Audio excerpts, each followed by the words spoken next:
wish?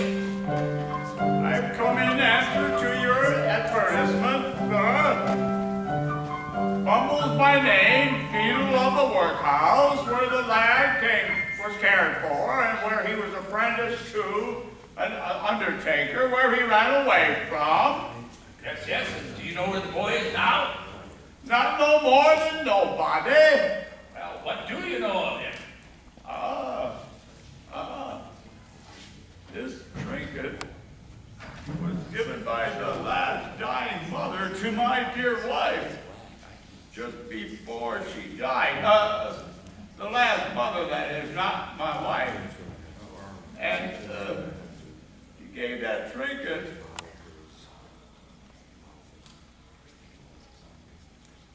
for you to see. Say that when you left your workhouse, you went to an undertaker? Yes, Mr. Sowerberry paid £5 for us to take him off our hands. You mean to say that you sold him like an animal? It was Mrs. Brumbles that actually authorized the sale, sir. Really? Well, I shall see that neither of you was ever employed in a situation of trust again. You may leave my house. I certainly hope this small little circumstance has not interfered with my parochial office. Oh, indeed it will, and you may think yourself well off besides. Mrs. Brumble, she would do it. Well, that's no excuse.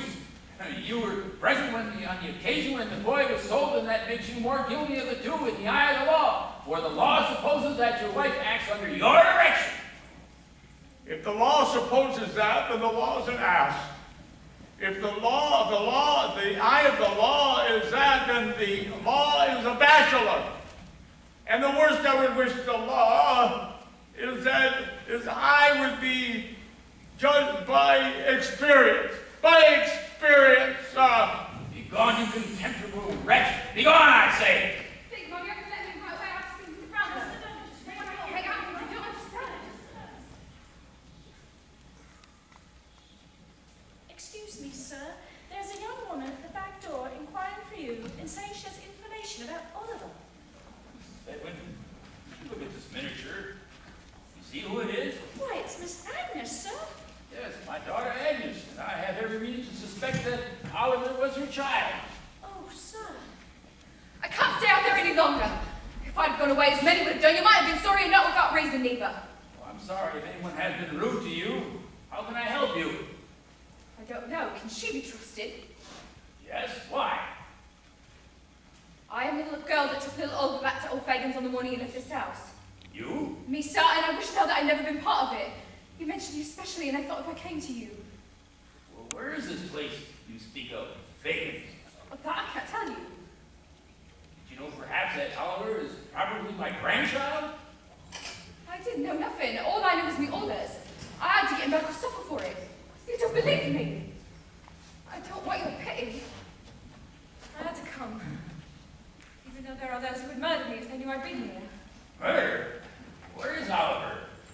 Where is this place you speak of? Fagan? I can't tell you that. I just want you to know that Oliver's safe. But I must go back now quickly. But what can I do about all this? Why must you go back? What is the reason you can't tell me where Oliver is? Why must you return to these people? I can call Bow Street Runner in a moment, and if you tell him what you just told me, he will see no harm comes to you. Don't you understand? I want to go back. I must go back there.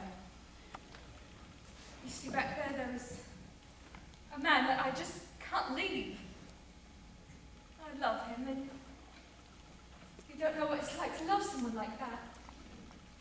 I understand, dear. My dear ladies, do excuse me, but I am anxious about Oliver. How can you help me? I won't tell you where he is, but I'll bring him to you. Not here, that's too dangerous. I promise I won't be watched to follow. I promise you solemnly. And tonight, between 11 and the time the clock strikes 12, I will walk on London Bridge and I will bring Oliver.